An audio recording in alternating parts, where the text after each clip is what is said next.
नमस्कार दोस्तों, कासन स्टडी के ऑनलाइन क्लासेज में आप सभी का स्वागत है। दोस्तों, जैसा कि आप सभी को मालूम है कि हाल ही में यूपीपीसीएल टीजी2 का एग्ज़ाम होने वाला है। तो दोस्तों, यहां पर हम आपके लिए 1000 वेरी इंपॉर्टेंट क्वेश्चन लेकर के आए हैं। ये वो क्वेश्चन हैं जो यूपीपीसीएल टीजी2 के एग्ज़ाम में पूछे गए हैं। तो चलिए दोस्तों, बिना देरी किए हुए चलते हैं सीधे आज के क्वेश्चन पर। आज का हमारा पहला क्वेश्चन कह रहा है कि कंप्यूटर के आविष्कारक कौन है। यहाँ पर आपको बताना है कि कंप्यूटर के आविष्कारक कौन है। तो इसमें जो राइट आंसर हो जाएगा, क्या बताओगे कि चार्ल्स बेबेज है। ऑप्शन नंबर सी सही है। अगला क्वेश्चन की बात करते हैं। तो अगला क्वेश्चन इसमें कह रहा है कि पहला कंप्यूटर का नाम क्या था। जो सबसे पहले कंप्यूटर बना था उसका नाम क्या था। तो आप क्या बताओगे, एनिक। ऑप्शन नंबर बी सही है। अगला क्वेश्चन की बात करते हैं। अगला क्वेश्चन यहाँ पर कह रहा है आधुनिक कंप्यूटर की खोज सर्वप्रथम कब हुई थी। तो ये बताना है कि आधुनिक कंप्यूटर की खोज सर्वप्रथम कब हुई थी। तो क्या बताओगे, तो यहाँ पर जो राइट आंसर हो जाएगा, कहोगे 1946 में हुआ था। ऑप्शन नंबर सी सही है। अगला क्वेश्चन यहाँ पर कह रहा है कि कंप्यूटर के क्षेत्र में महान क्रांति कब से आई। तो इसमें राइट आंसर क्या बताओगे कि जो महान क्रांति आई थी, ऑप्शन नंबर डी सही है, 1960 से। अगले क्वेश्चन की बात करते हैं। तो अगला क्वेश्चन हम देखते हैं। अगला क्वेश्चन यहाँ पर कह रहा है कंप्यूटर का हिंदी में नामकरण क्या है। कंप्यूटर को हिंदी में क्या कहा जाता है। तो राइट आंसर क्या बताओगे, संगणक कहते हैं। ऑप्शन नंबर बी सही है। अगला क्वेश्चन की बात करते हैं। कंप्यूटर साक्षरता दिवस कब मनाया जाता है। तो क्या बताओगे, 2 दिसंबर को मनाया जाता है। अगला क्वेश्चन की बात करते हैं। सीपीयू का पूरा नाम कह रहा है। तो कंट्रोल प्रोसेसिंग यूनिट, अर्थात ऑप्शन नंबर ए सही हो जाएगा।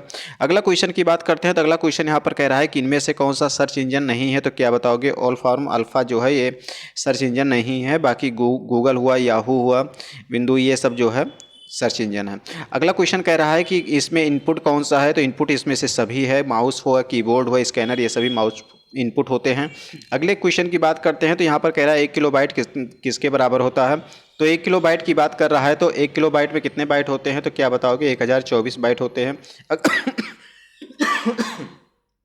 अगले क्वेश्चन की बात करते हैं। तो अगला क्वेश्चन यहाँ पर कह रहा है 1 मेगाबाइट कितने बाइट के बराबर होता है। तो 1 मेगाबाइट जो होती है वो कितने बाइट के बराबर होती है। तो क्या बताओगे, 1024 किलोबाइट के। अगले क्वेश्चन की बात करते हैं। तो यहाँ पर कह रहा है 1 गीगाबाइट कितने बाइट के बराबर होता है। तो 1 गीगाबाइट में कितने होते हैं। तो क्या बताओगे, 1024 MB होता है। अगले क्वेश्चन की बात करते हैं। तो कंप्यूटर में प्रयुक्त IC चिप बने होते हैं। तो किस चीज़ के बने होते हैं। क्या बताओगे, सिलिकॉन के बने होते हैं। ऑप्शन नंबर सी सही है। अगले क्वेश्चन की बात करते हैं। अगला क्वेश्चन कह रहा है इंटरनेट के पद HTTP का सही विस्तृत रूप क्या है। तो हाइपर टेक्स्ट ट्रांसफर प्रोटोकॉल है। ऑप्शन नंबर ए सही है। अगले क्वेश्चन की बात करते हैं। अगला क्वेश्चन यहाँ पर कह रहा है कि किसी कंप्यूटर के प्रोग्रामों में बच्चों द्वारा प्रयुक्त भाषा प्रायः कौन सी होती है। तो भाषा कौन सी होती है। तो इसमें राइट आंसर क्या हो जाएगा, बताओगे, लोगो होता है। ऑप्शन नंबर सी सही है। अगले क्वेश्चन की बात करते हैं। तो अगला क्वेश्चन कह रहा है कि यहाँ पर एक सुब्राह निजी कंप्यूटर जो अपनी गोंद में रखने लायक छोटा सा होता है उसे क्या कहते हैं। तो यहाँ पर राइट आंसर क्या बताओगे, उसे नोटबुक कहते हैं। ऑप्शन नंबर बी सही हो जाएगा। अगले क्वेश्चन की बात करते हैं। तो अगला क्वेश्चन यहाँ पर कह रहा है कि कोडांतरक एक प्रोग्राम है, वह निम्नलिखित में से किससे प्रोग्राम का रूपांतरण होता है। तो इसमें राइट आंसर क्या बताओगे, कोडांतरण से मशीन तक होती है। ऑप्शन नंबर डी सही हो जाएगा। अगले क्वेश्चन की बात करते हैं। यहाँ पर कह रहा है कि मल्टी प्रोसेसिंग होती है। मल्टी प्रोसेसिंग किसे कहते हैं। आप कह सकते हो कि एक से अधिक प्रोसेसर वाला मल्टी प्रोसेसिंग कहलाती है। अगले क्वेश्चन की बात करते हैं। अगला क्वेश्चन यहाँ पर कह रहा है निम्नलिखित में से ऑप्टिकल मेमोरी कौन सी है। यहाँ पर ऑप्टिकल मेमोरी की बात कर रहा है। तो क्या बताओगे, CD-ROM जो होती है। ऑप्शन नंबर सी सही हो जाएगा। अगले क्वेश्चन की बात करते हैं। तो CPU में कंट्रोल मेमोरी और तीसरा कौन सा यूनिट होता है। तो तीसरा कौन सा यूनिट होता है। तो ऑप्शन नंबर डी सही है, अर्थमेटिक लॉजिक यूनिट होता है। ऑप्शन नंबर डी सही है। अगले क्वेश्चन की बात करते हैं। अगला क्वेश्चन यहाँ पर कह रहा है कि CPU में के ALU में होते हैं। CPU की ALU में क्या होते हैं। तो इसमें राइट आंसर क्या बताओगे कि रजिस्टर होते हैं। ऑप्शन नंबर बी सही हो जाएगा। अगले क्वेश्चन की बात करते हैं। अगला क्वेश्चन यहाँ पर कह रहा है कि गणना और तुलना के लिए कंप्यूटर किस भाग का प्रयोग किया जाता है। तो हम लोग उस गणना कर या तुलना करने के लिए किस भाग का यूज करते हैं। तो इसमें राइट आंसर क्या बताओगे, ALU होते हैं। ऑप्शन नंबर सी सही हो जाएगा। अगले क्वेश्चन की बात करते हैं। एक हार्डवेयर डिवाइस जो डाटा को अर्थपूर्ण इन्फॉर्मेशन में परिवर्तित करता है उसे क्या कहते हैं। तो इसमें राइट आंसर बताओगे, उसे प्रोसेसर कहते हैं। अगले क्वेश्चन की बात करते हैं। अगला क्वेश्चन यहाँ पर कह रहा है कि प्रोसेसर के 3 मुख्य भाग कौन से हैं। तो कंप्यूटर के यहाँ पर प्रोसेसर के 3 मुख्य भाग पूछा जा रहा है। तो ALU हो गया, कंट्रोल यूनिट और रजिस्टर होता है। अगले क्वेश्चन की बात करते हैं। तो कह रहा है CPU और I/O के बीच सिग्नलों के मूवमेंट को कौन नियंत्रित करता है। तो इसमें राइट आंसर क्या बताओगे, कहोगे option number A, control unit होता है। अगले क्वेश्चन की बात करते हैं। अगला क्वेश्चन यहाँ पर कह रहा है कि कंप्यूटर से सेंट्रल प्रोसेसिंग यूनिट फंक्शन कौन सी है। तो सेंट्रल प्रोसेसिंग यूनिट कौन सी होती है। तो इसमें राइट आंसर क्या बताओगे, गणना और प्रोसेसिंग करता है। अगले क्वेश्चन की बात करते हैं। कह रहा है निम्नलिखित में से कौन सा कंप्यूटर का बुनियादी कार्य नहीं है। इसमें से ये बताना है कि कौन सा कंप्यूटर नहीं कर सकता है। तो इसमें राइट आंसर क्या बताओगे, ऑप्शन नंबर बी, टेक्स्ट को स्कैन करना। ऑप्शन नंबर बी सही है। अगले क्वेश्चन की बात करते हैं, परिचालन संपन्न करता है तो परिचालन कैसे संपन्न करता है, तो इसमें 28 में राइट आंसर क्या हो जाएगा, बी वाला, अर्थमेटिक होती है।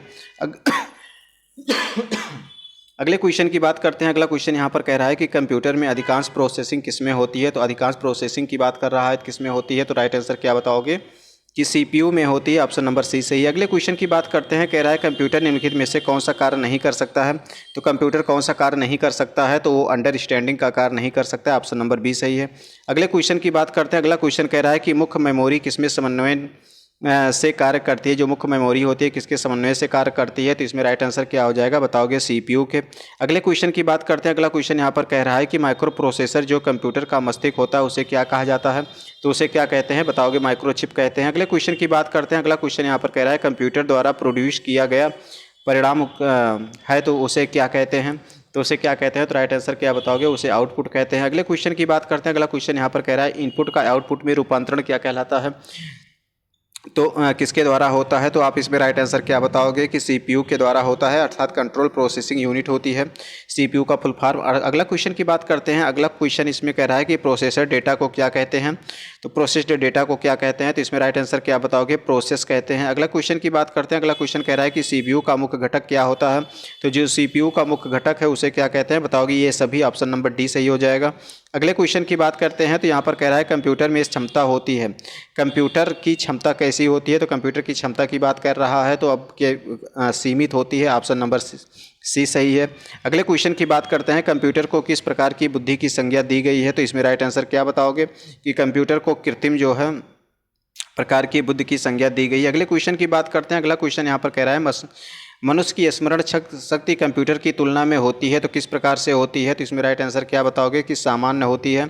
अगले क्वेश्चन की बात करते हैं। अगला क्वेश्चन यहाँ पर कह रहा है कि मानव मन और कंप्यूटर में किसकी गति अधिक होती है, मानव मन और कंप्यूटर में किसकी गति अधिक होती है, तो क्या बताओगे, यहाँ पर राइट आंसर कहोगे मानव मन की गति अधिक होती है। अगला क्वेश्चन दोस्तों हम आपको होमवर्क के लिए दिए रहे हैं, इसका आंसर आप लोग कमेंट बॉक्स में जरूर बताइए। इसमें कह रहा है कि ईडीपी का फुल फॉर्म क्या होता है, तो ईडीपी का फुल फॉर्म बताना है। तो दोस्तों इसी के साथ में ये सेशन यहीं पर समाप्त करते हैं। अगर ये क्लासेज आपको पसंद आया है तो लाइक जरूर करिएगा, चैनल को सब्सक्राइब नहीं किए हैं तो चैनल को सब्सक्राइब भी जरूर करिएगा। इसी के साथ में ये सेशन यहीं समाप्त करते हैं। नमस्कार।